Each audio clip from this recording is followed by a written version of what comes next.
phone number where we can reach you. Not only that we can reach you, but we can have future communications with you and we can move on forward. Steve? So the mission of this particular conversation is to provide academic, social, and emotional support to all the members of Black Men Educating Cohort. That's us. Also to provide support for all scholars of the African diaspora who are choosing a career as a professional educator. So when we talk about our action steps, it's real simple. Our action steps is we're going to check, uh, and we're going to first focus on our cohort. We're going to promote mental, physical, and also spiritual wellness as we target and focus our K-12 students, and really I should say K-16 because we're promoting our students to have academic greatness and show their prowess as they move on into the college realm. We also want to talk about the problems that our black students face on a daily basis, day in and day out, and what they see as far as the classroom is concerned, and also in public society. And so we're moving into that space is how we're going to grasp and develop and go to the next level. Steve? So one of the things that we got a quick video we want to share. I'm gonna share my screen.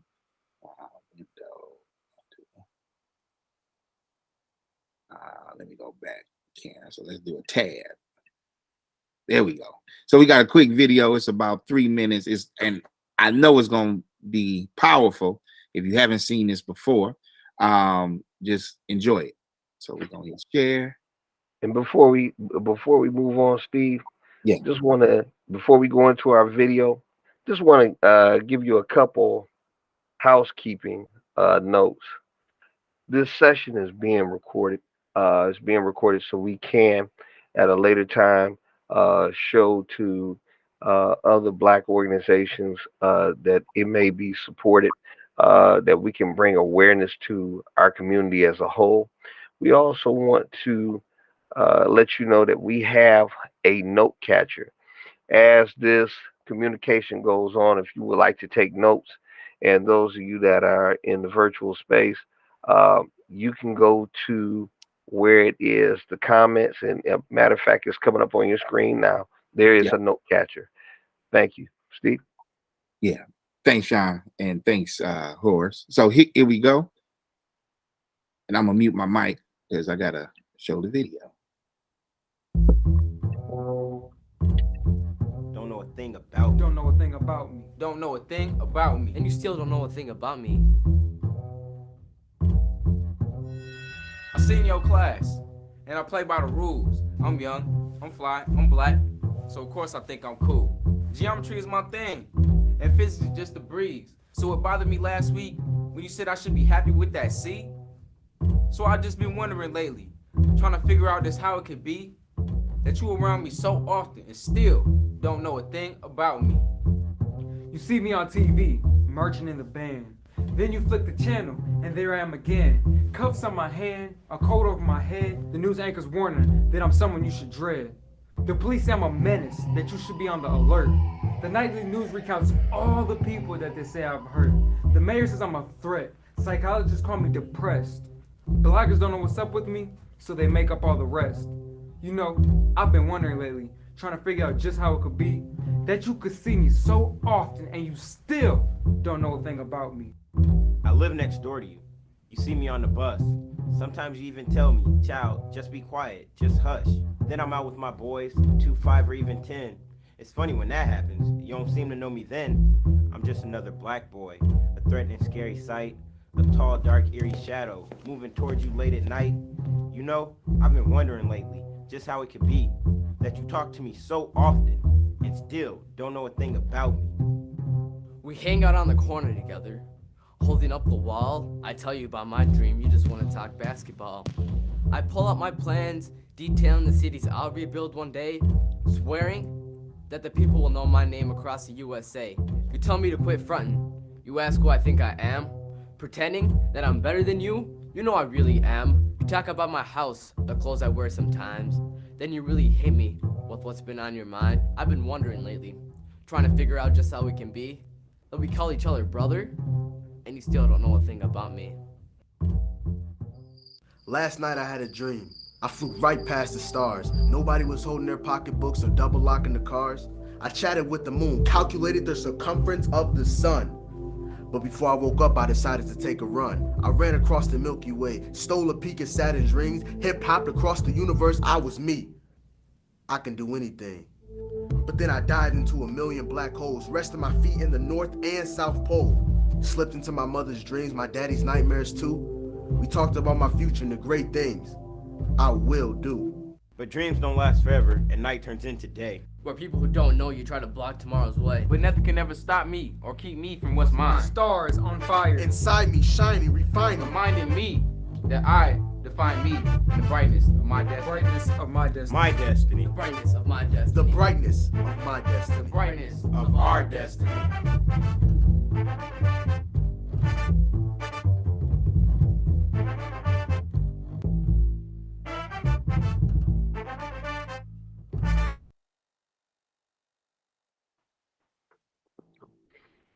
And so when we're getting started on our discussion, which I think is very powerful, talking about you don't know me, and we had here a depiction of all five of these young men and what they were talking about. You had one depiction where it's almost a racial profile in schools.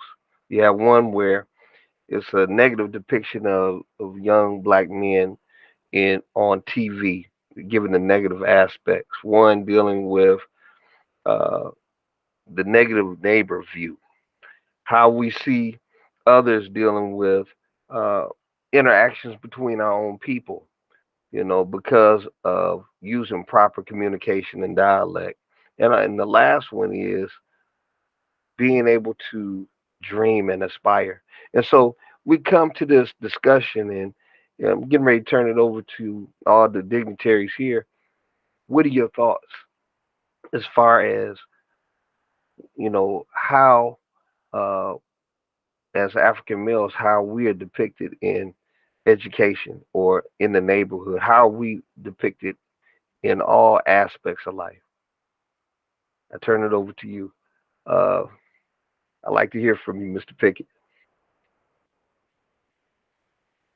Well, thank you for asking. I am actually able to announce that I'm at home. Therefore, I'm representing my own interests with what I do here through the work here in Picket Line Productions. However, I am also, I'll share as a disclaimer, I'm also the coordinator of the Howard A. Mims African American Cultural Center at Cleveland State University, and I've placed both of the ways to reach me in the chat. At Cleveland State University, as Sean referenced, I am supported in a great way by Dean Roland Anglin, and he is an individual who has afforded me an opportunity to instruct a course called the African American Experience on Film. So I have been able to study through film and utilizing a unique methodology to interpret some of the stereotypes and what we've tried to do in the production of films to represent the Black image, particularly the Black male image, with emphasis in some of the things that I study. So the representation of African Americans, for the most part, I see as projected through the use of media, where film is a major part of that. And two, film becomes what is called in media as the hypodermic needle theory, where it is injecting into people's minds this idea as if they know who African American men are. Therefore, the video you presented is definitely in alignment with the work that I'm continuing to try to do at the university, but also as a playwright and filmmaker myself, being instructed by you in wanting to develop new images and presentations as well. And the last thing that we did at the university was a reading of one of my plays called Eighth Day of the Week. And it uniquely reveals how a family who's experiencing Alzheimer's with one of its matriarchs, that the younger African-American male is stereotyped even by his own family. So again, it is definitely in alignment with what I've been seeing, what I've been noting, and trying to think that after we diagnose this, what is the treatment? What is the remedy? What is the antidote, if you will, to be able to change things? Because we can continue to give evidence and data of what we're seeing, but if we're only doing that, I think we're compounding the problem, because we then, only talk about the problem. We're not coming up with resolves. So my interest is to try to experiment with new presentations, utilization of culture,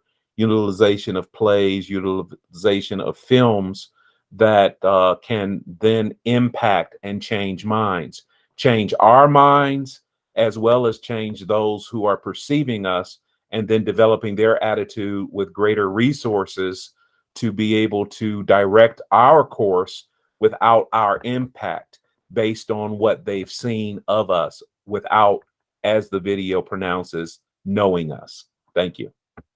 Wow. And in saying that, that really causes us to begin to look at the academic framework, and how we go about, uh, how we the perception that's given. Oftentimes they talk about perception data and all this stuff, and they talk about how to be able to change the complexion, or the look of the school or the landscape. And it's hard to change a perception when you don't understand totally the population of that school.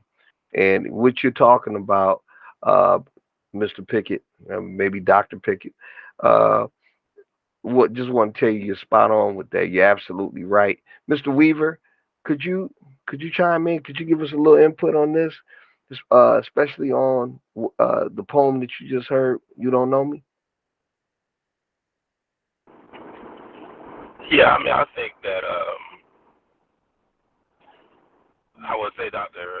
Pickett is correct. The perception is the media really does paint the picture. I mean, the word actually, I think, if I'm not mistaken, the word media actually means medium.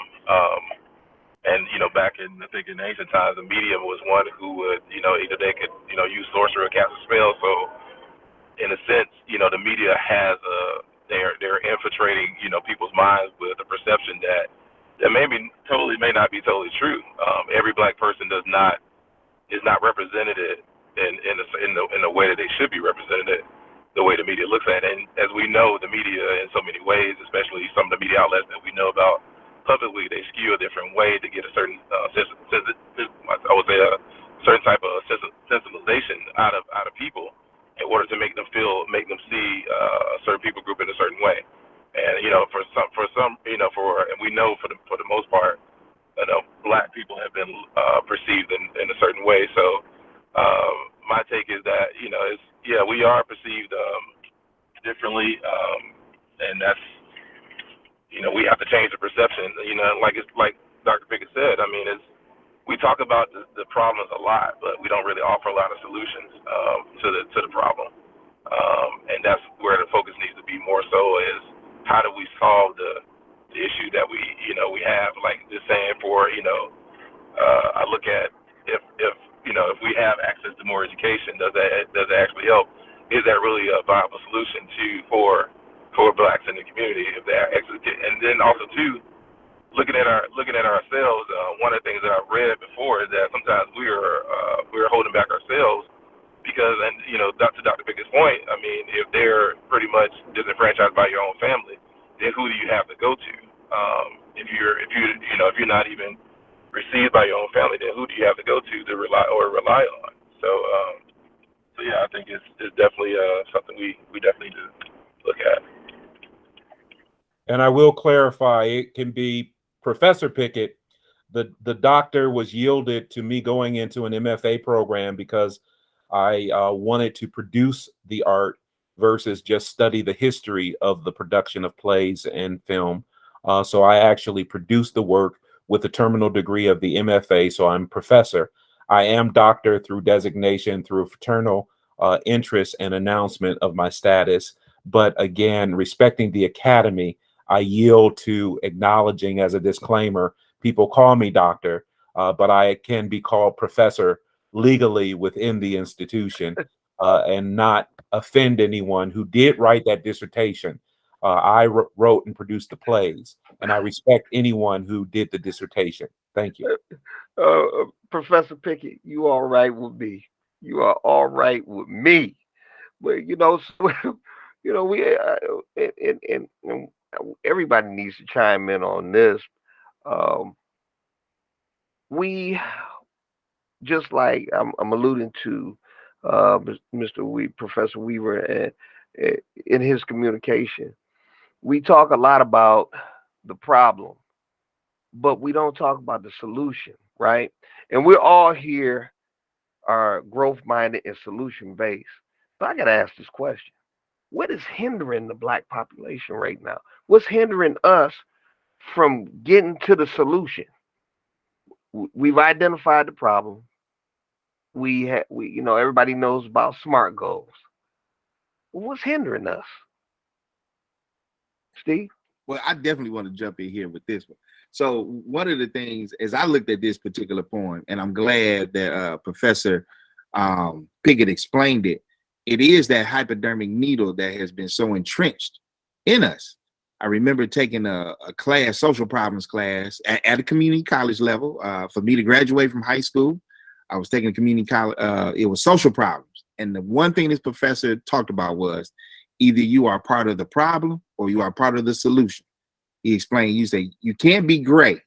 And the same thing is biblical. You can't be lukewarm when it comes to it. The one thing that I have experienced as a black male in education and have an opportunity to travel the country, when you present solutions that are actually going to empower African American, I'm gonna say the community, a lot of times the higher up, they understand the purpose and what I perceive public education to be, which is to help create a permanent underclass, because we're going to distract, we're going to keep you in a position to where you can become a great employee. And we all know, we've experienced this as black men, that they don't know us. They don't know our other aspirations and dreams and goals and other talents that we all have. My dad, he's an electrician. And one thing he taught me was, he said, I'm going to teach you how to use this, but also use this.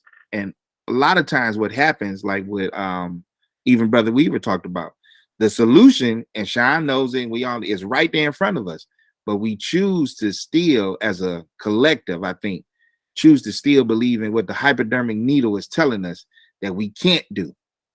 And that has been my challenge as I've walked away from principalships because of the board didn't agree with the solution.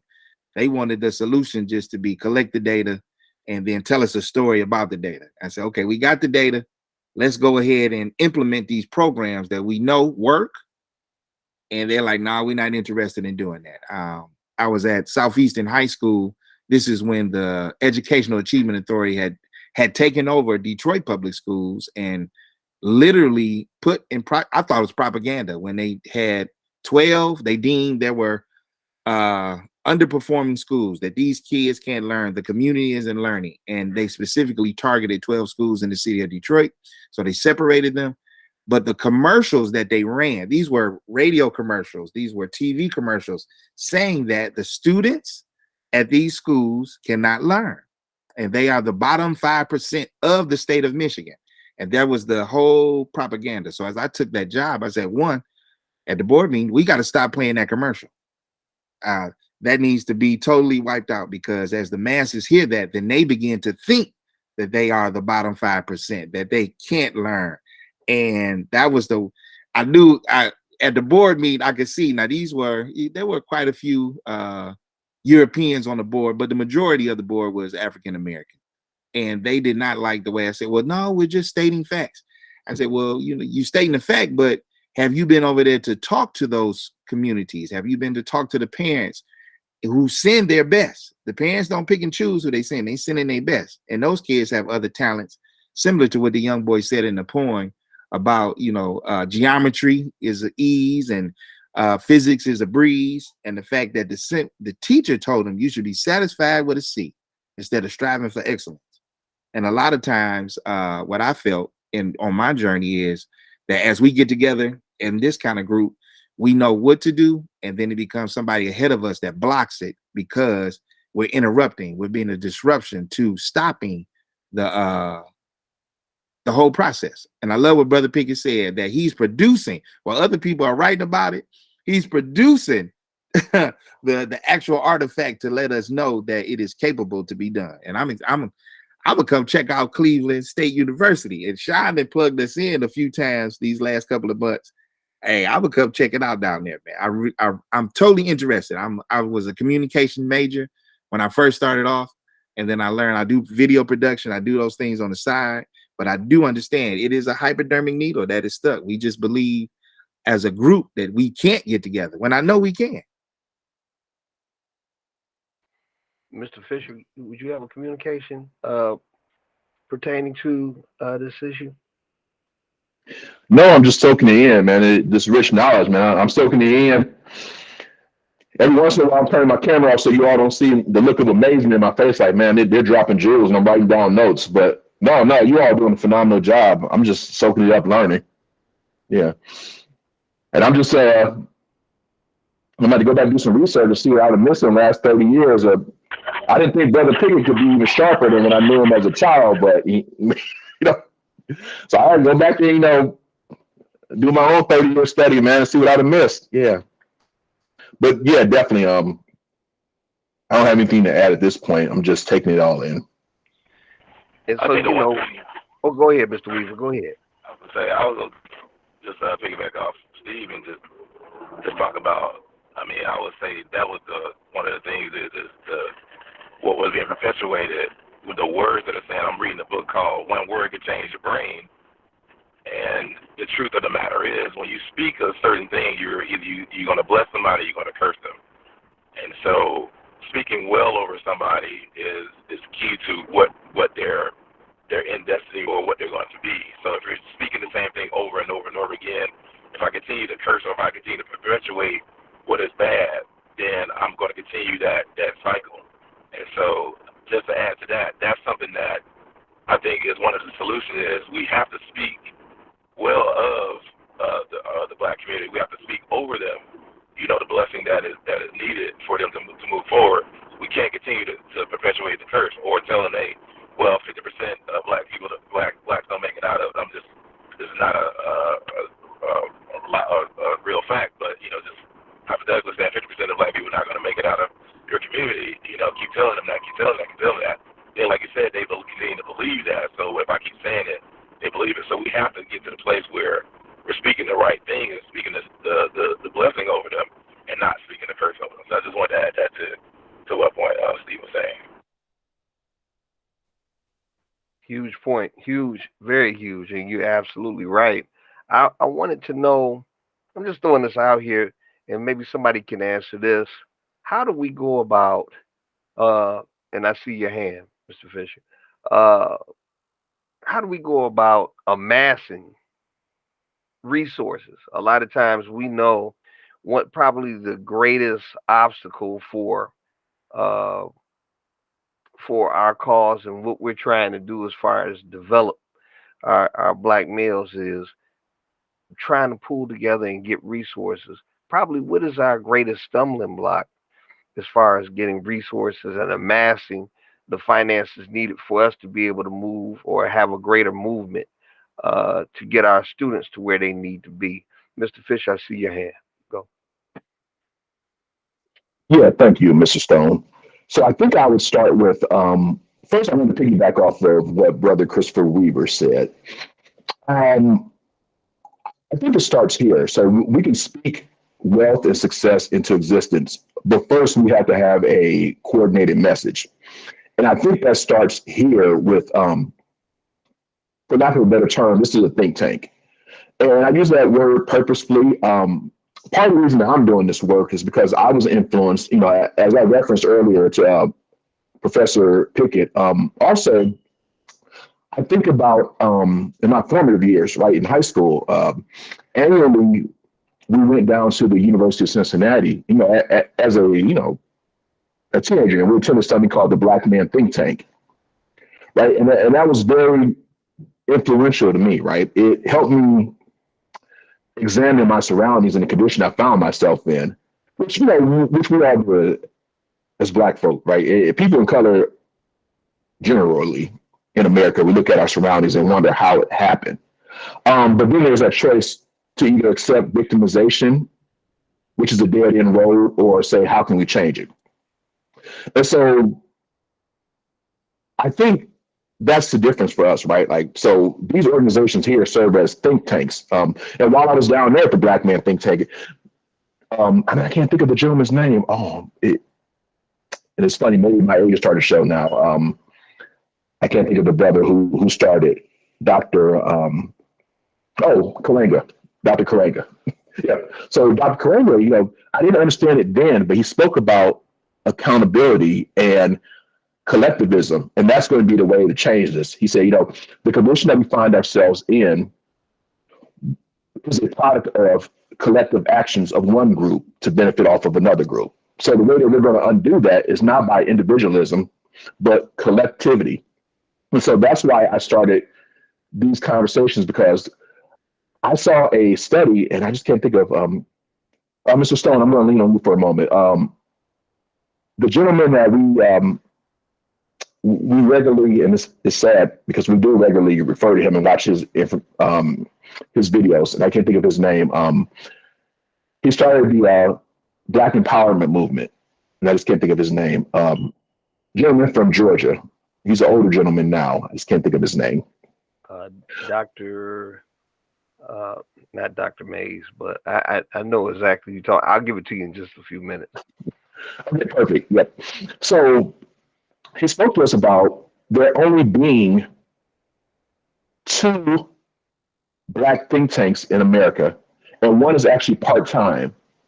Whereas just on the conservative side of politics, there are over 1,800 white-centered think tanks that are constantly producing ideas for the white community to be successful and persevere and be prominent in America. And we only have 2 officially recognized and 1 that's full-time. We started the Harvest Institute. I just can't think of the gentleman's name.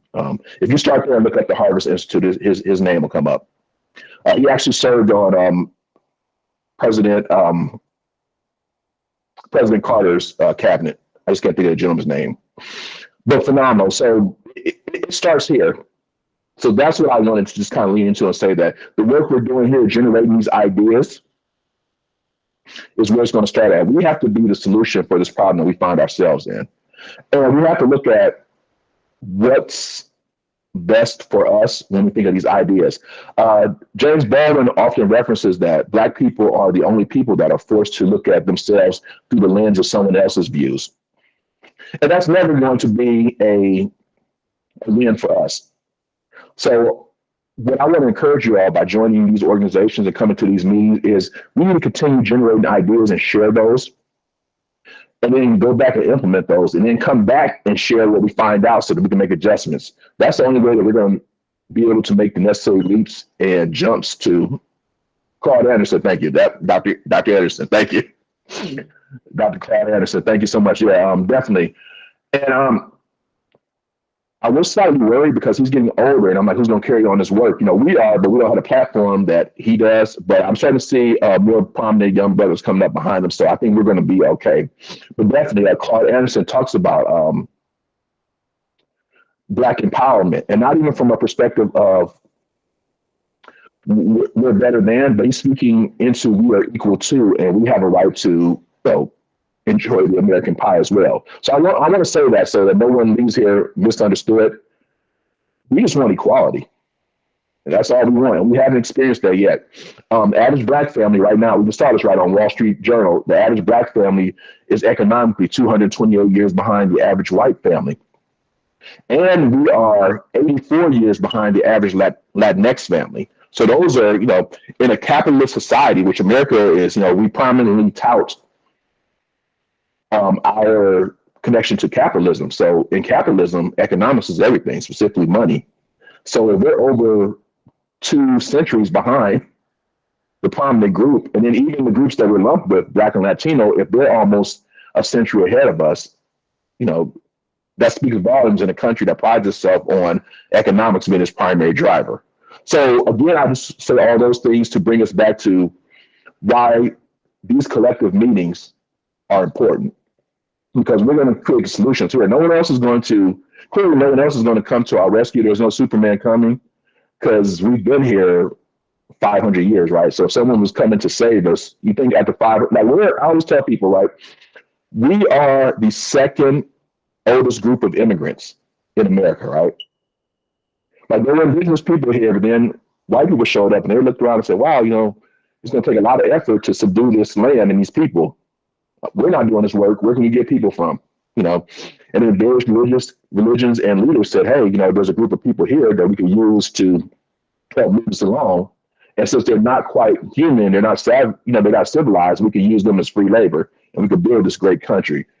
So that kind of tells you, right? Like, white people showed up first, then Black people showed up second. So in theory, mathematically, right, they should be the first ahead economically, but then we should be number 2 because we were here second.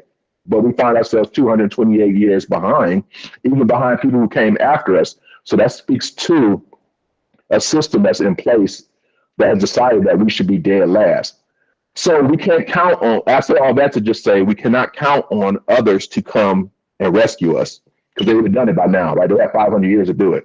So the only people that are going to rescue us are the people that will most likely see us as counting and deserving of having something. And that's going to be the people here. And that's not even the case, because we're kind of fighting ourselves, because there's been a social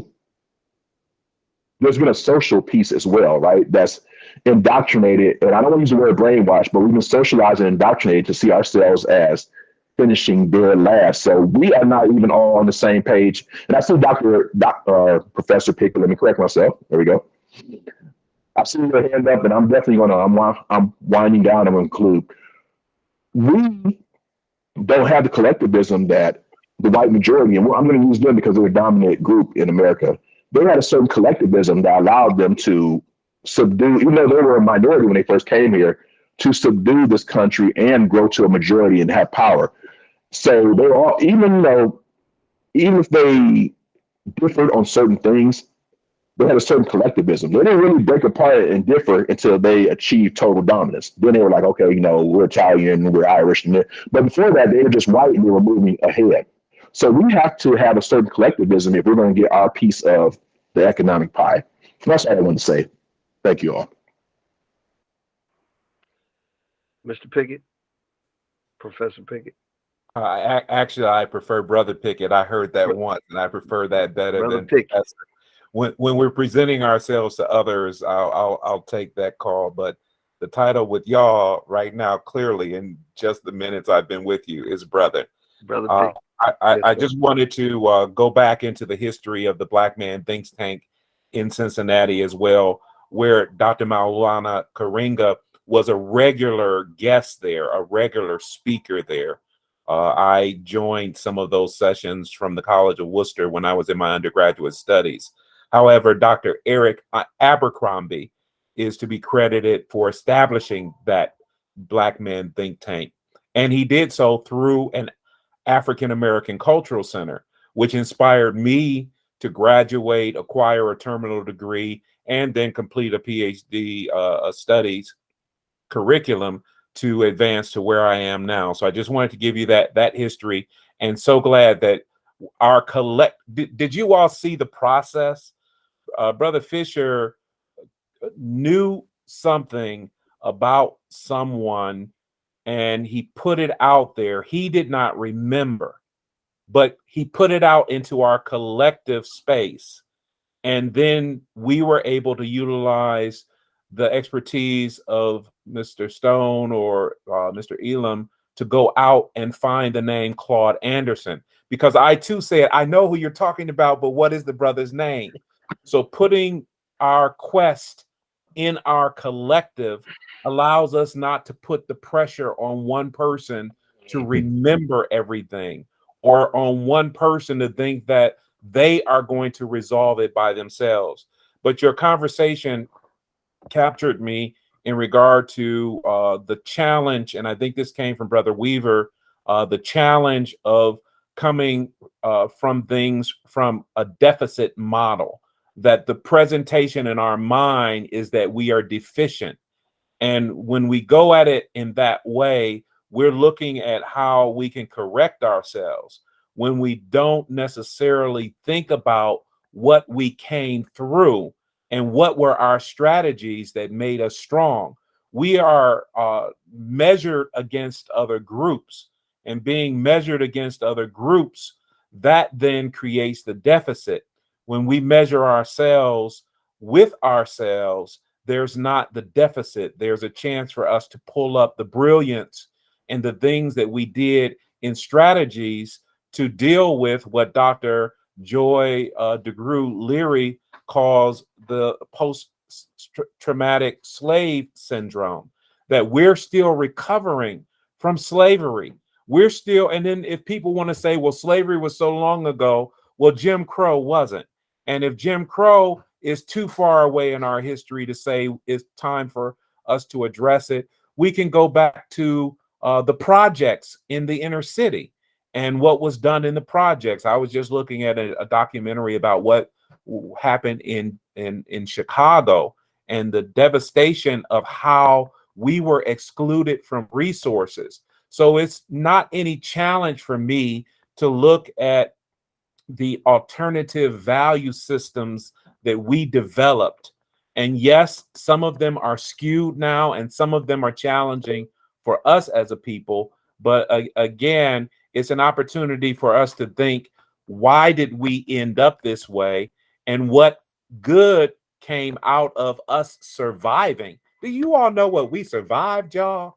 When you talk about your story, Brother Stone, when Brother Fisher gives his story, I give mine. All those on the call give their stories. Do you know we are blessed? And with that, as Brother Weaver directs, finding the blessing in what God decided to give us to survive that mess. It's a matter of us thinking collectively, as I close, coming up with a mechanism to tell our stories, to remind people we're a blessed people. And God blessed us for a reason. And we have something to share with everyone.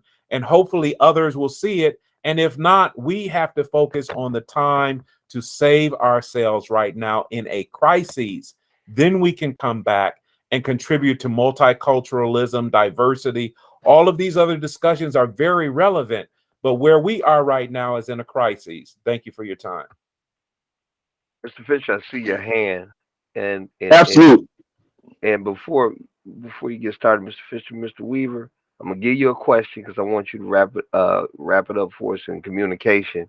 How do what will be next steps for us to be able to educate our kids where they feel good about who they are, even at the lower elementary levels? But Mr. Fisher, go ahead. Absolutely. So a couple of things I want to talk about. So very often we do hear this this mantra that's espoused where everyone says, well, slavery was a long time ago. But I like the fact of how Brother Pickett illustrated, or he brought to the forefront, right, that it's a continuum, it's a timeline, right? So Jim Crow was a new slavery. Of course, slavery wasn't going to stay the same as it was, just because typically people that enslave other people, they want to rewrite history in a way that they look more evolved. So slavery, chattel slavery, as we're thinking, wasn't going to stay the same, right?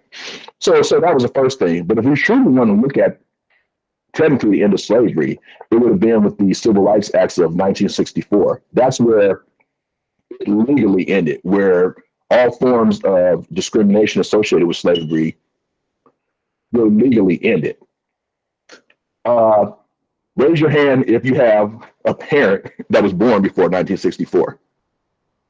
Right, all of us, right? Okay, perfect. So my point in saying that is that if people are still walking around who experienced this form of slavery, this, these events along the lines of slavery, yeah.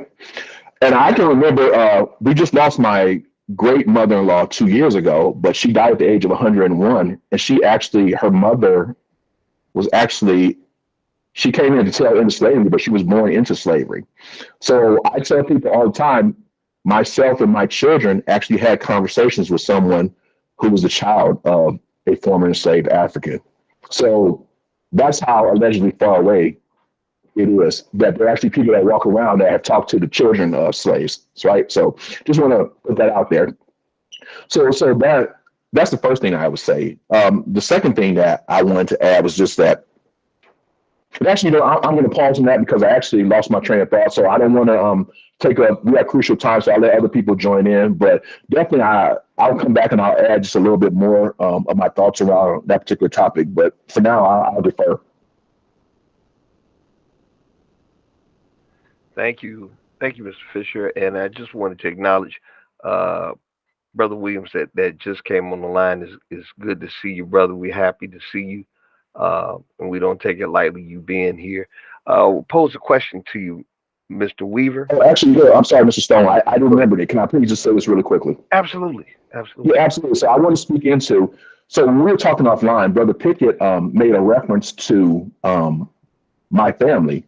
And I wanted to correct that, right? Because I receive all this praise, and a lot of people thank me for the things that I do. But when I truly say that I'm standing on the shoulders of Brother Pickett and Mrs. Carey, AP and RP Reeves, I really am, because I was born and raised in public housing. I started out, I was born in Cleveland. We briefly moved to Indianapolis. We moved to the Meadows, which was their projects. And then we came back to Riverside Housing Projects in Cleveland, Ohio. I was born to a heroin addict. My mother didn't get off of drugs until I was about 17. And I never knew my father. So I did not have a family. So when I say that the only positive male I saw early on was Mr. Pickett, that was true, right? Mrs. Reeves was the only mother I had that wasn't under the influence. I grew up actually witnessing my mother injecting heroin. So when you talk about families and what goes on in the projects, it's worse. Like, I have family members on the east side of Cleveland who, was a relatively working class or impoverished area. But the ultra concentration of poverty that you find in public housing in the projects of Cleveland is damning and devastating. It speaks failure over your life. So the fact that I overcame that to be where I'm at is truly because of that power of collectivism. Brother Pickett, who didn't even know me, I was at age 13, right? I'm 47 now. That's 30, my math, that's 34 years ago, right? He poured into us and spoke into us. And the fact that Mrs. Reeves, when we talk about the power of the Black woman, the fact that she set it up and found these Black men, because, not saying he's a unicorn, but kind of is, right? Like, I think my whole 4 or 5 years in the program, it was only him and Mr. Chappelle, only 2 men, right? Like, I still remember their names 34 years later.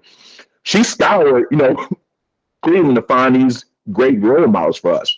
And even though we only saw them once or twice a year, the seeds they planted, matter of fact, the seeds that he planted made me go find him 35 years later, right? To be here, When I met him, there was no internet. There was barely, color TVs, right?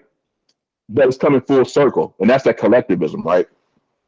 So I just want to say that. So the projects are damning. They build that resiliency, but they also speak failure over us. So I'm sad to see when I hear I reference projects just to let people know that I connect with them and where I come from, so to know where they can go.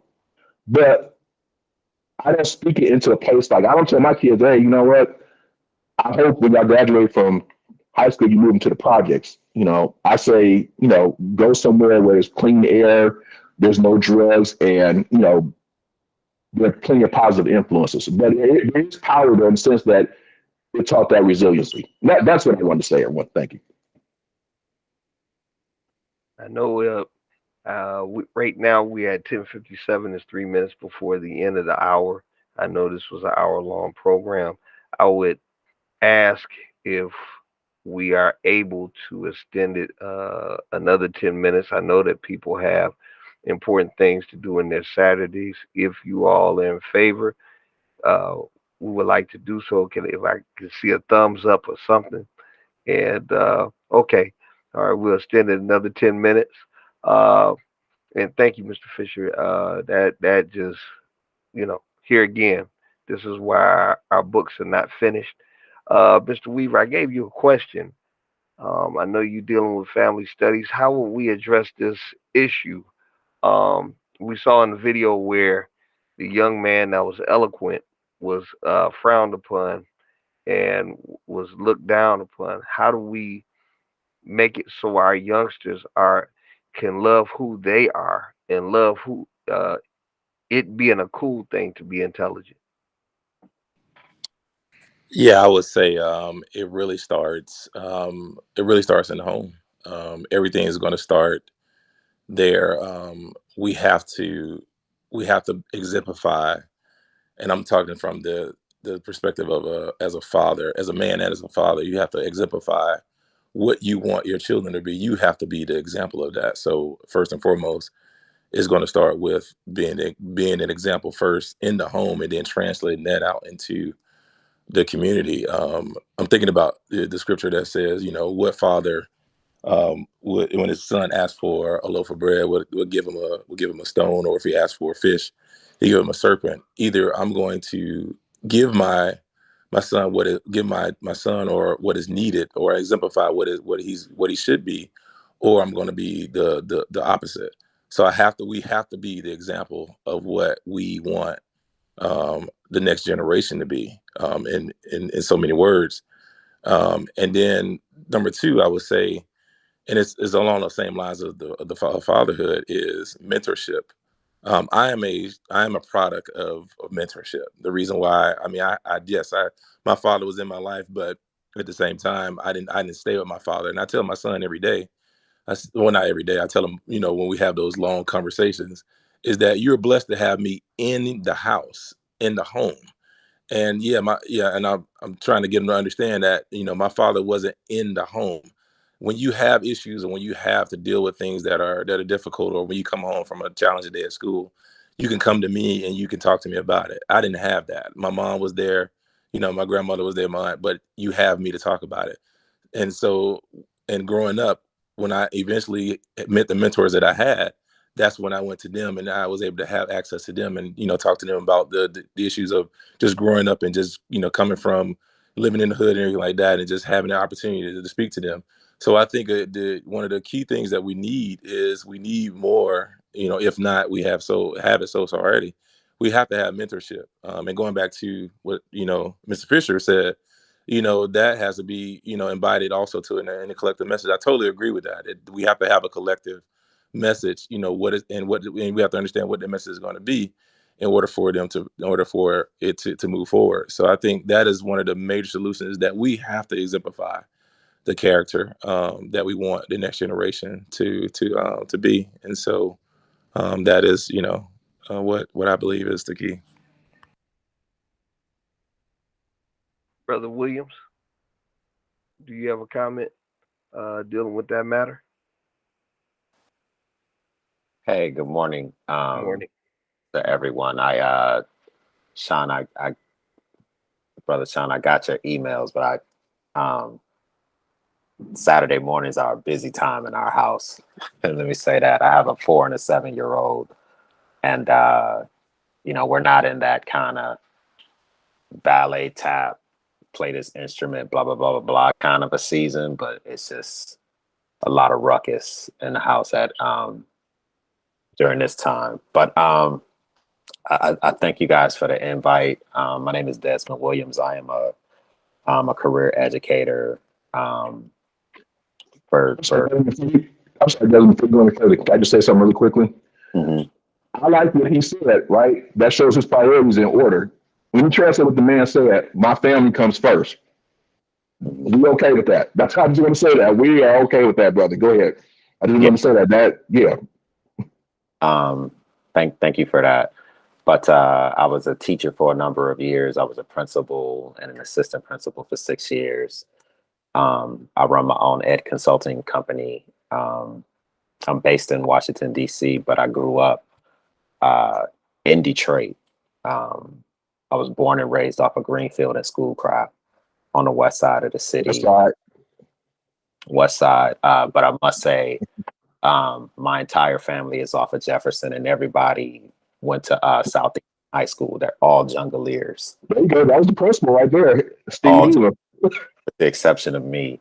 But I went to the Million Man March in 1995 and was in Washington, D.C. and heard Minister Farrakhan and said to myself, I have no idea what he said. I have no idea what this day means, but I want to do something to make my family proud. So I that next fall came to Howard and have been in this area of the country ever since. So that's me in a nutshell. But I think to the question that was asked of brother Chris, I think we have to, the mentorship is important and building our villages are important, but I think we have to be able to separate what it means to be intelligent from what it means to be school. And school is a place that you go for a very specific thing. And I tell Black boys, I tell girls for that matter, it's a game. Because I make the argument when our children say going to school is white, I make the argument that they're correct.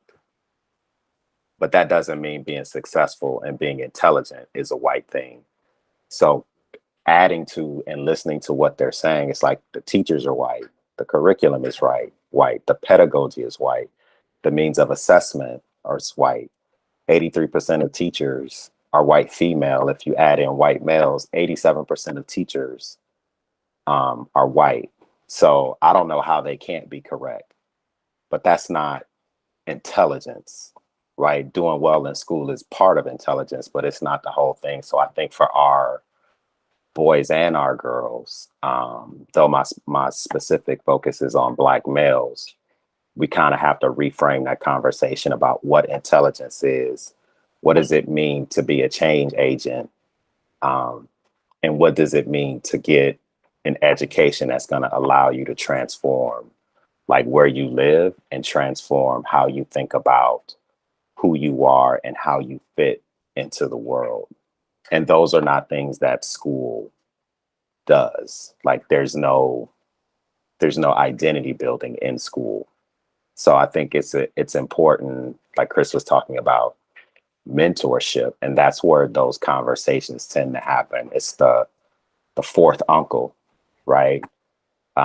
It's the neighbor around the corner. It's the janitor in the school. It's the high school position coach in football. It's someone who's like, you know what, I'm not just gonna let you fail, right? And what we don't really realize is they're saying it to everybody. When they say, yo, I think you're special, they're really saying it to everyone, just hoping that someone is going to feel it and see it for themselves and latch on to the conversation and accept the apprenticeship that comes along with being mentored. So, I know that was kind of a lot, but, I appreciate the space. I appreciate you guys doing this.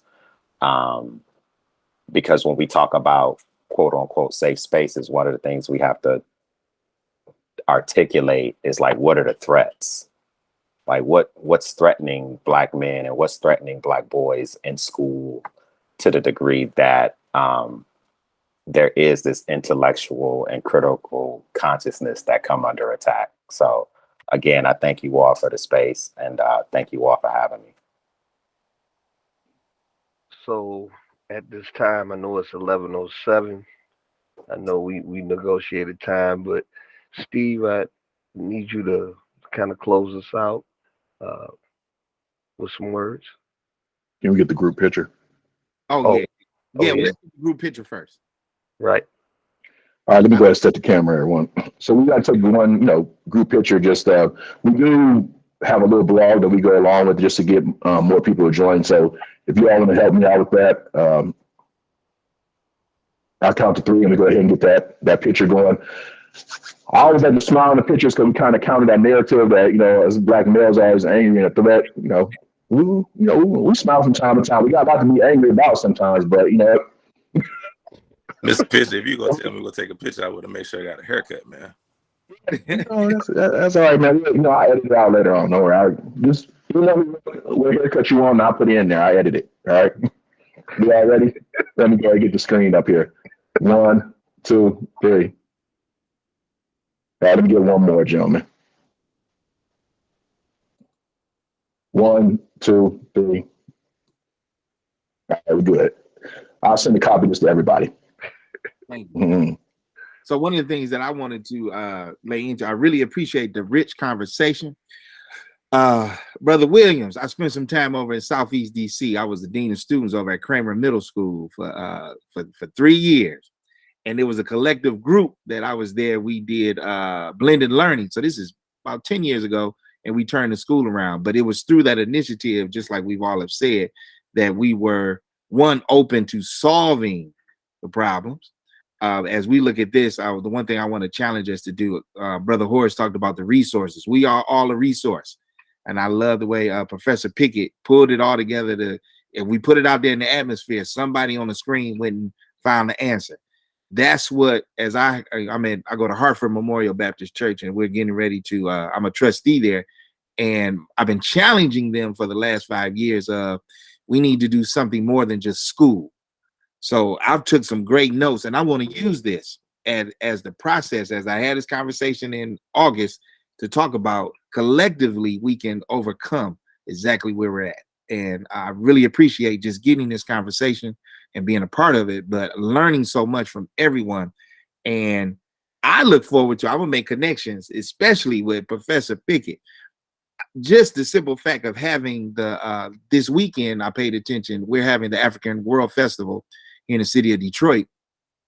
And I sit on the nonprofit it's called Courageous. Courageous is actually throwing, it's called Soul Day. Soul Day started by Pee Wee Clarence Harris almost 60 years ago. And what it brought about is I learned the history. He actually started Soul Day in the aspirations of doing exactly this, having this collective conversation with the community. Friday was the African Center Day. Saturday was the school day where they actually highlighted talent. And then Sunday was Go to Church Day. That later went on to become the African American World Festival. Coleman Young learned about it, did it a few times with Pee Wee over at Northwestern on the West Grand Boulevard. And then he challenged him to bring it downtown. And it's been down there ever since. And since the Charles H. Wright Museum is sponsoring it, I look forward to using my collectivism and my power within the church to have these conversations. And it's time for us to have, I challenged them before saying, hey, we need our own school, not just academic, but a rites of passage. All cultures have this. Jewish kids get it. They go to school during the week, and on the weekend or during the middle of the week, they at the synagogue or they're at the Jewish Community Center. So we can do the same. I challenged because now the church is getting older. Younger people are starting to matriculate in, but the challenge is going to be, we got to invite young folks to be part of this collectivism. And I want to pour into them. And I'm going to use our conversation about not being a victimized, but being victors in our process. Because we can look at it that way. Oh, we were just a victim. Nah, we got the victory in this whole conversation. And I appreciate Sean allowing me to be part of the process. Me and Brother Stone, we figured out we ran in the same circle, playing baseball and sports growing up. And here we are coming back together 20 years later and leading these kind of conversations. And Brother Williams, when I saw you put up the 202 number, I said, oh yeah, he in DC. Those are the things that we are all connected some type of way. And I know with this kind of group, we'll continue to, this is the think tank. And as we begin to expand it, the resources are us, whether it's monetarily, but I know we got connections on successful things that have worked. And I look forward to putting those things in place. And this is one of the solutions. Thank you, Sean, by even allowing us to have this space. So I appreciate it, brother. And I look forward to seeing all of you. If not next month, my mom's 75th birthday, so we're gonna celebrate that. But I will watch the video. But I know you guys are in great hands, especially with the young people who have joined. And I say young because, like Sean said, 101. We got a long way to go, brother. If now this is just the beginning. We got this technology at our hands, so I look forward to us sharing this video with his system on his blog, and then continue to expand. Thank you, everyone. And thank you, brothers, for leading us. Sean, can I ask the most important picture I'd like to see? If you could send me, is that picture that you say you had with me when you were in Upward Bound? I am with Mrs. Reeves tomorrow at my son's rites of passage for graduating. So how all of this came together, I say to God be the glory. I can't understand it. I actually, at this point in my life, am not trying to understand it, but I can be a witness to it. Thank you for allowing me to be a witness of this greatness of gathering today for all of you. Thank you for that comment about being intelligent, Brother Williams. I am really thinking on that. You really gave me something to go to the pool to swim and think on, as I just celebrated this week too, losing 50 pounds. So it is mental and physical. God bless y'all. Peace. Bless you too, brother. Peace. Thank you. Right. Peace. I'm gonna send that picture. I'm looking for it right now. I'm sending it to you.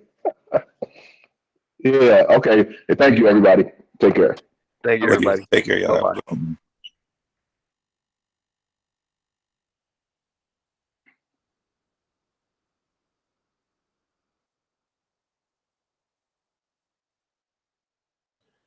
Yeah, Sean, man, you blew me away with this. You blew me away with this. Thank you for the inspiration. I'll talk to you. I guess I have your email. So if you see me your email again, though, I'll be more current because I want to talk to you about some of the things you shared freely as well. All right. Absolutely. And like I said, I talked to Miss Reeves has all my information too. So if you'll see her tomorrow, I'm gonna see her tomorrow. Yeah. I see her like every other month. So yeah. Okay. Thank you, yeah, bro. definitely. Yeah. Take care.